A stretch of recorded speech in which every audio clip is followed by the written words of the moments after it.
Gorgeous Shanti, welcome to her Empire Builder show.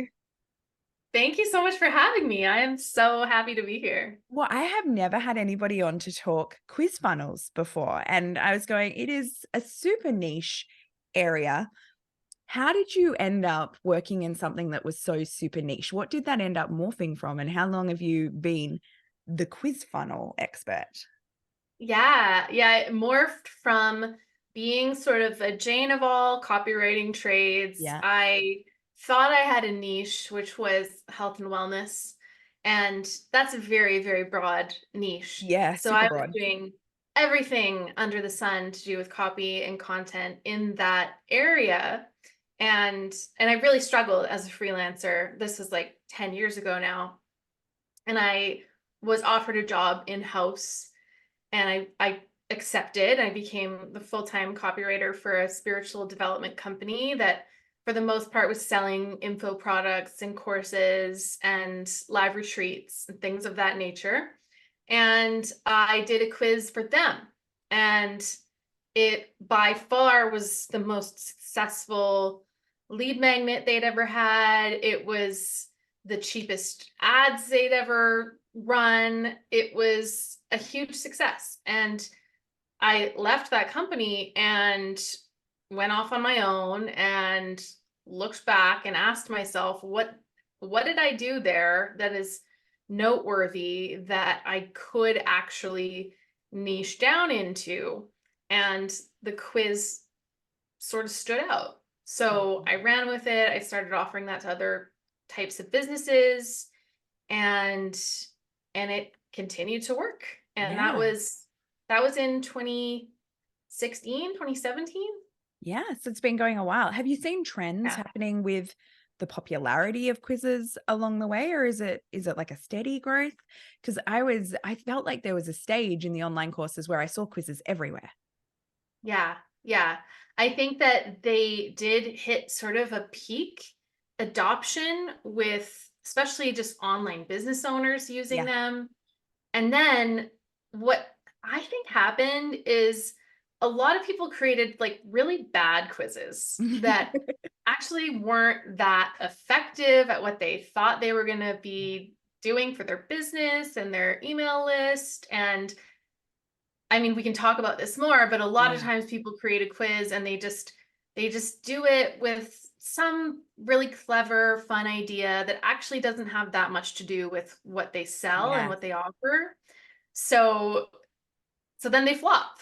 Yeah. And then there's this reputation of like, well, maybe I have a huge email list, but it doesn't matter if Yeah. the people on it aren't actually aligned.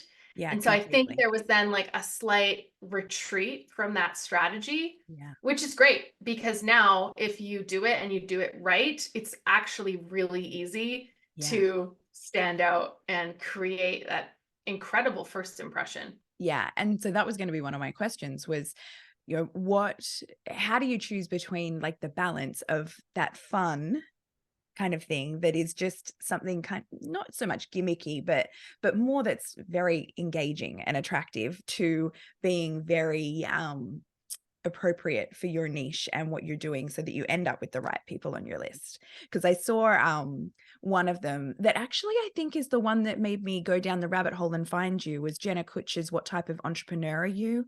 And you Okay. Yeah. came out as like Oprah or Jeff Bezos or different things like that. And I Yeah. was going, interesting, like that. How does that have anything to do with the back end? But it's obviously being really effective in terms of list building. Yeah. Yeah. So what is your take on the difference between the fun and the professional, and how do they meet? Yeah, I mean, that's such a good question. And I would actually ask you, when you took Jenna's quiz, did it give you a sense of knowing her better, having a deeper connection with her, like she kind of got you? Oh, so I have to try and think about that because And I it was was probably taking the forever quiz ago. in ways of going, I was taking the quiz to figure out how quizzes worked. I wanted to see the Right. back end Yeah. marketing process of the Yeah. flow. Yeah. Yeah. That's So good. I wasn't Funnel wondering what hacking type of over there. entrepreneur I was. I was like, how is this whole quiz Yeah. thing happening? But I remember it was fun and funky. I was like, the copy in it was beautiful. Yeah. Yeah. Have you taken the Colby assessment? Are you familiar with Not for a Colby? very long time. Okay. Or fascination advantage? No, I haven't heard of that one at all. Okay, cool. Maybe we can pop those in the show Yeah, notes for like I'll people. link to both of those.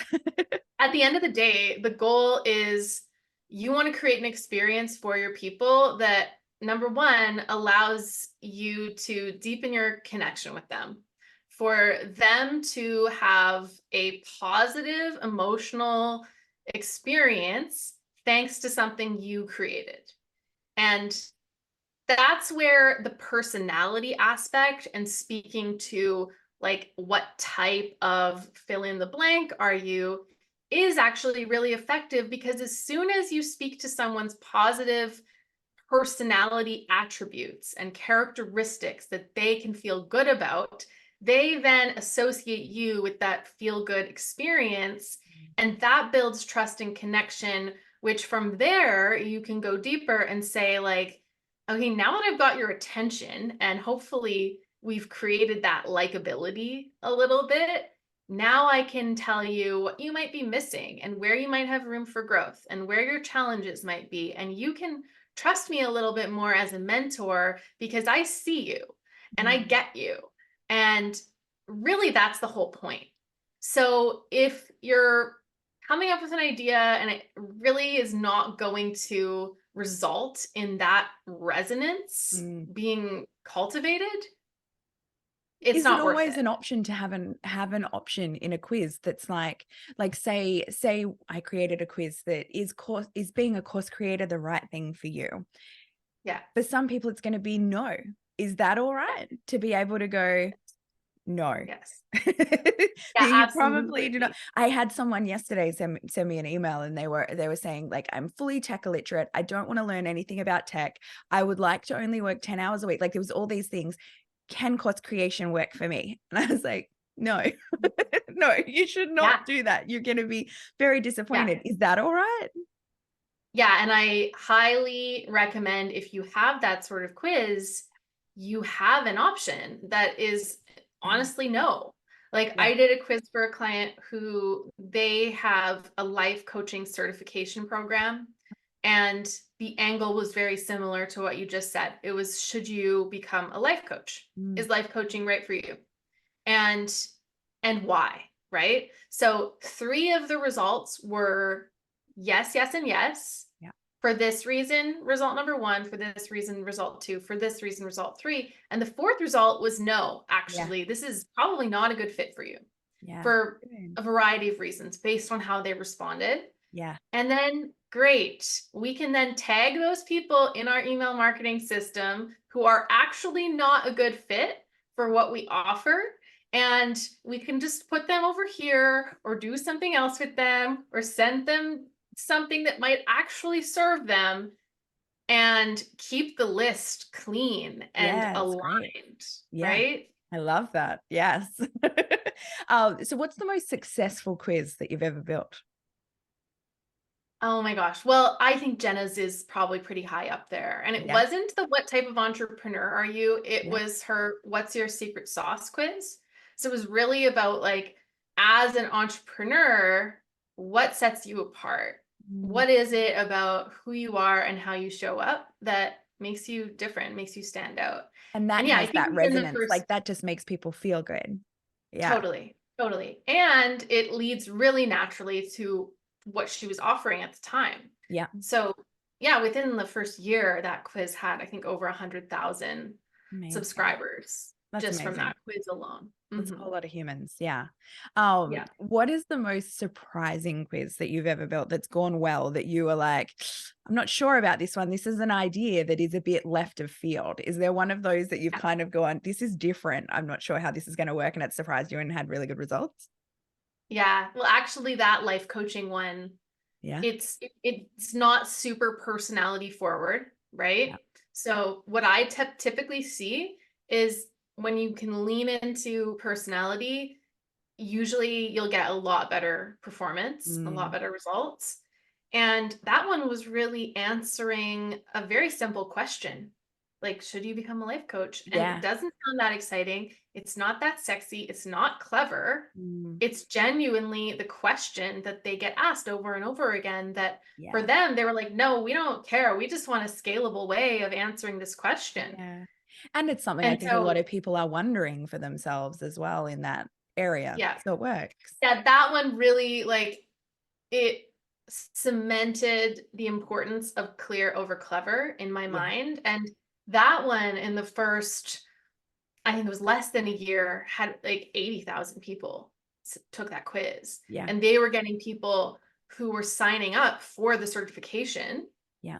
which is not cheap, Mm, straight from the results. Like, yeah. they got enough clarity that they didn't need to even get on a Yeah. sales They were call. like, yeah, I'm ready. Yeah. I Yeah. love that line, clear over clever. It's a good line. Yeah. And there's Yeah. a lot we should do in our copy that's clear over clever, I think. I was, just talking about this on people's websites in going, how many people's websites I look at and go, I don't know what you actually do. It looks beautiful, Right. sounds beautiful, but who is the actual person? And Yeah. yeah, can I use that? Clear over clever. That's Oh, good. yeah, I mean, Yeah, I didn't make everyone that up. listening, you That's heard it like here first. copywriting rule of thumb in everything, Yeah, that totally. is And so it's not good. easy because we all wanna be clever, and Yeah. Yeah, but it's yeah, it's clever to us sometimes when people know what we're talking about, but not to the audience that we're actually serving. Yeah. yeah, Um, so you've got on talking of websites, you've got on your website the interactive empathy ecosystem. What is that and how do you work that in with you've got your development methodology that you have there? What does that mean? yeah, yeah. Oh, I love that you asked this. Um, so to me, everything in your business is more ecosystem than just like machine, right? It's all connected. Yeah. Every single element, from your delivery to your marketing to how you show up as the leader, it it all sort of fits together. And the ecosystem approach, I mean, from the lens of quizzes, it starts with you. So you are the sun, and the sun provides 80% of the energy in an ecosystem, in nature, and often in our businesses, right? Even if you have a team, Yeah. you're the one driving results Yeah. a lot of the time. And so, really, like, first knowing yourself and taking care of yourself. And I personally love quizzes and assessments like the Colby, like the Fascination Advantage, like the Enneagram, like DISC, like the Big Five, as tools for better understanding your strengths and challenges, and leaning into your strengths, and really being aligned with the type of business you want to build. So that's number one. So when I'm working with someone or coaching someone, it's like, I don't actually want you to just do what I tell you to do. I want to know what your goals are, and let's work backwards from there. Yeah. So Beautiful ethos. then in your ecosystem, Mm. you need seeds and you need soil. And your seeds are your leads. So your seeds are the human beings who are coming into your world, and it's up to the soil and the sun and the water, of course, to activate those seeds, right? To For them to crack open and sprout and grow to their full potential. That is the goal. And so your soil, that's your messaging, that's your copy, that's your offers, that's all the things that you create to facilitate that transformation. And water is the element of change. So, as you know, we were just talking about AI before we hit record, like, everything is changing so quickly, it's constant, it's the only constant. And so being sort of keyed into that.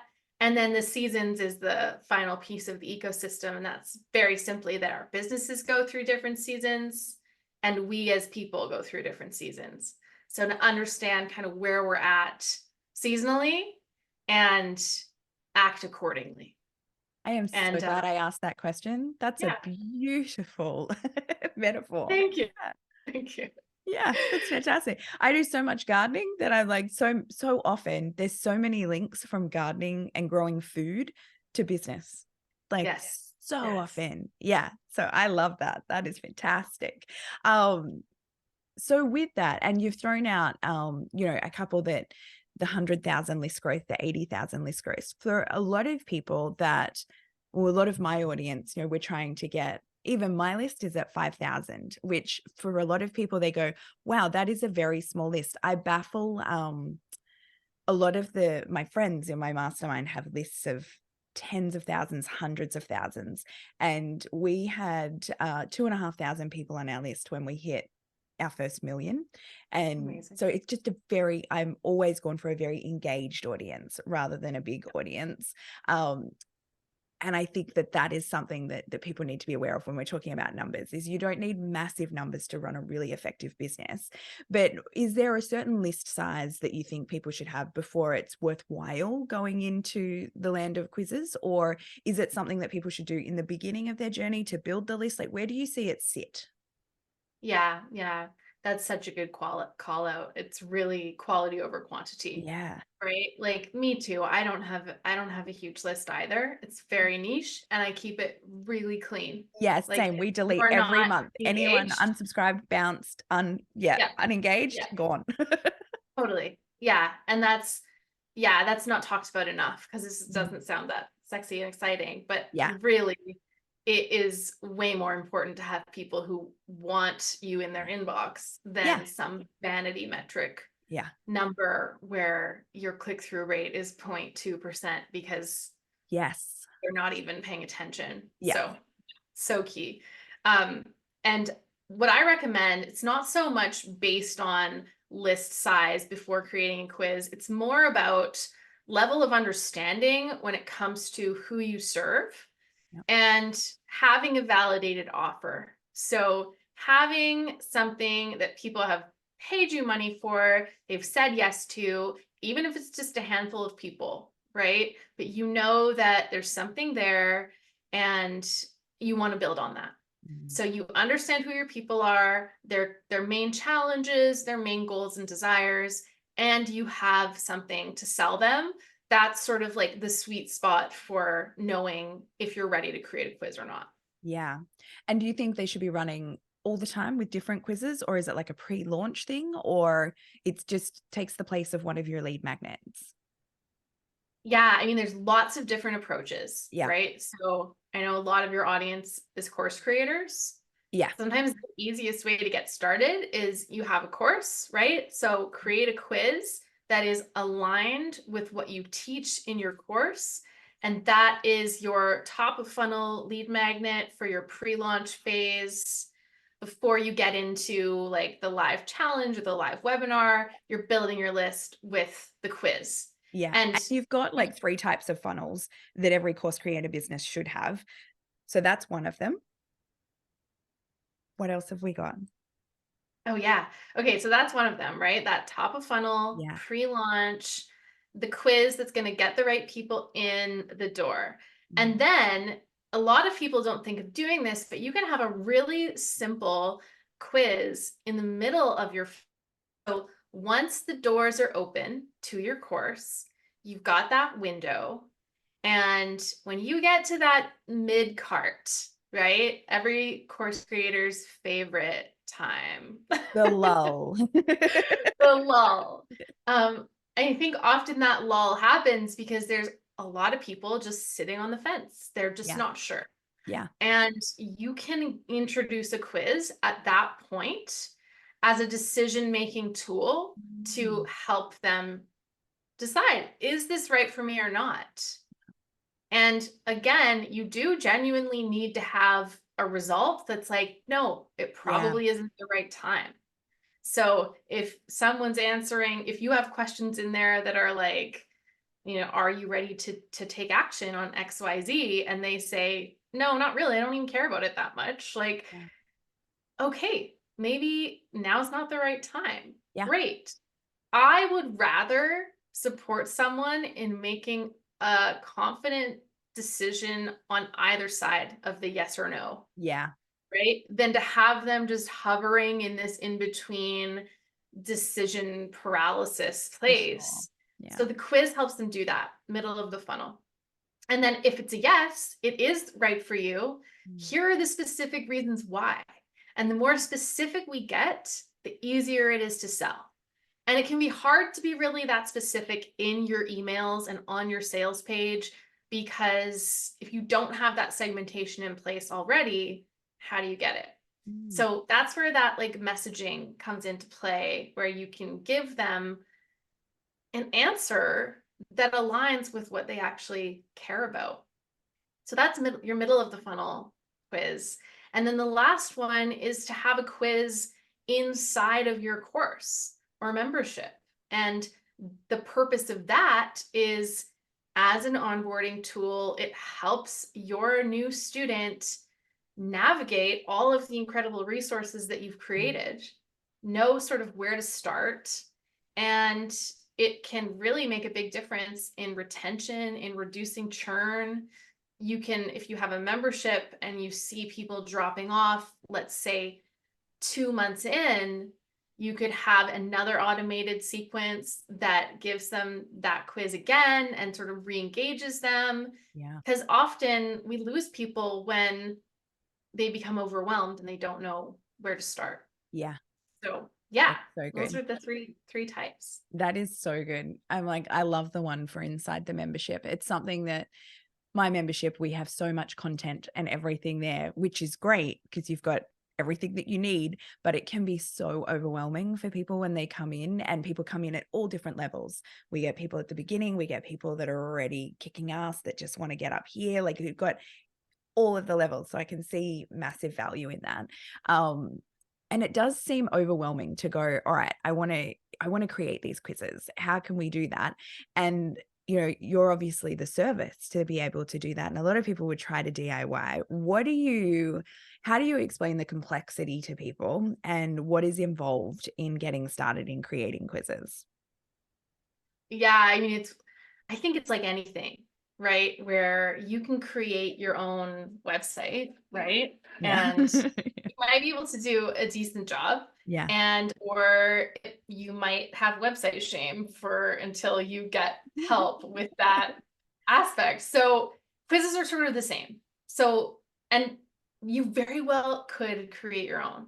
What I really encourage people to assess for themselves is, number one, am I a good copywriter? Because like the foundation of the effectiveness of the quiz is in the copy. Yeah. So am I a good copywriter? The tech side is often where I get the most questions, and people are like, which platform do I choose? And they have so many questions around the tech. Like personally, I feel like the tech is the easiest piece Yeah, I of the think so too. puzzle. Yeah. Yeah. And then the design. So a lot of the quiz hosting platforms have really poor built-in design Mhm. functionality. You can design your results within the builder, but they usually don't look very good. They're not typically going to be all that on brand. And so having really good professional design or using design templates Yeah. is something that I recommend to just sort of elevate the whole experience. Yeah. Because a lot of people have taken a lot of quizzes on the internet, and most of them sort of all look the same and they have that BuzzFeed feel. So Yeah. if your aesthetic and your messaging is top notch, it's really easy to communicate that, oh, this is something totally different. This is Yeah. actually valuable. And what do you see when people come to you? What is the biggest misconception that people have about building quizzes? That it's like so easy, they can just Yeah. plug into a template in a quiz hosting software and like bada boom, bada bang. That it's a flash in the pan thing that they might pull out to create some buzz and then like never use it, never touch it again. Yeah. So my approach is to create something that is going to remain relevant in your business for years and years. Mm. Like that is of such quality that people, when they get their results, are like, whoa, I need to bookmark this. I need to come back to this. I need to print this out. Yeah. Like it is so comprehensive and reflective of your frameworks and philosophies that aren't flash in the pan, right? Those have already likely stood the test of time. and that's what you're basing it off. Yeah, I So, think so too. yeah, I know when we're talking about quizzes together, it's a lot of it is like the tech part to me. I'm like, I know the platforms, I know how to do that, but it's the how do you ask the questions in a way that is going to be seamless and flowy and then give people a result that's going to actually mean something that they can do yeah, something of value with. That I think is the hard part. And then where does it lead? Like that is the part that's so intricate and seems so easy. I was even saying for everybody on Shanti's website, go to her website. The link is in the bio, in all the lesson notes. It's one of the most beautiful about pages I have ever seen in terms of copy. And I was reading it and going, it's just like delicious language going down and going, it is so professional, but so personal. And that is exactly what I think the missing link is from like passable to great. yeah, yeah, Yeah. absolutely. Yes. Um, okay. So I have two final questions for you. One is, where do you see the wonderful world of quizzes going in the future with all of the incoming of AI and different things that are happening in our industry? Where do you think Yeah. it's going to lead? Oh my goodness. I mean, that's such a good question. One Mm. thing I'm playing with a lot right now is like chat funnels. So, Oh my gosh, I'm you know, obsessed. I'm obsessed. comment the word and Yeah. get the thing straight in your DMs. Yeah. And you can do that with a quiz where you actually are delivering most of the quiz straight in the DMs and Yeah. it's all automated. And so Yeah. you're having this like back and forth Yeah. conversation and giving someone I a went the result. other day, like I was inside ManyChat building out these funnels and was doing that, like having these conversations back and forth. And I got to the end and then looked at it and I went, Tina, I think you've gone too far. I think there was a line and I think you crossed it. Like it was just like this spider's web of stuff going. But it's so to me, it's so clever. It's such an easy, clever software to go, how can you have this conversation that's going to be meaningful and valuable to people? And Mhm. they can get it in real time. Yeah. Fantastic. Yeah. Yeah, like how do we meet people where they're at, right? Yeah. So that's one of the ways. And then another way I see them really working in the future is and present is to use a quiz to segment your audience and then to build your campaigns based on those segments and Yeah. stop trying to like The all be thing. everything to everyone. Yeah. Yeah. So that's another thing, like and that's where the more specific you get, the more you can sell. The easier it Totally. is to get that yes. That's why I So love the reference you made of the life coach one of going like, yes, it's right for you because of these reasons. Yes, it's right for you because of this. Yes, it's right for you this. No, maybe not right now. But yeah. segmenting like that allows you to send like completely different relevant information to each of those groups, which is just so valuable as course creators. Yeah, yeah. And I think often if you're just kind of like newer and you don't have a huge email list and you're just kind of starting out and you're solo, it can feel like that's a really advanced strategy that, we know big data is on par with like all the other bigs in Yeah. terms of how massive that industry is. Yeah. And we think that's reserved for like Ford and Bayer and all these huge Yeah. brands, but like you can ethically collect relevant data that will allow you to easily increase your conversion rates Mm. with something like a quiz. Like you don't have to harvest it or pay Facebook to sell you data. You can do it with consent. Yeah. And yeah, it sounds a bit intimidating, but it's really simple. And once you kind of get your Yeah. hands dirty with it, you'll never want to go back. And we have a quiz in the show notes from you, the online business growth type assessment. What will that give people? Yeah, so like I was sharing some of those quizzes that help you to better understand your strengths and your challenges. That's what that quiz is all about. It's like why are we all being sort of sold the same strategies when it comes to building our online businesses? Mhm. If you're like super introverted and have no desire to be on video, you can still be successful. Let's just take a different route than like maybe what so and so over here is teaching you have to do. You Yeah. don't. And so there's like personality specific growth strategies, and it's based on both personality and like level of business. Yeah. Nice. So yeah, I mean, there's 16 total possible results, and it's gonna help you whether you're like, I've made $0 or you are a 7-figure business owner, Yeah. because Nice. there's a big spectrum there of We will kind all of take that what one. to do. It's going to be amazing. So my last question is nothing to do with quizzes. It's you as a business owner. As you run and grow your business, what does success mean to you? What does that look like?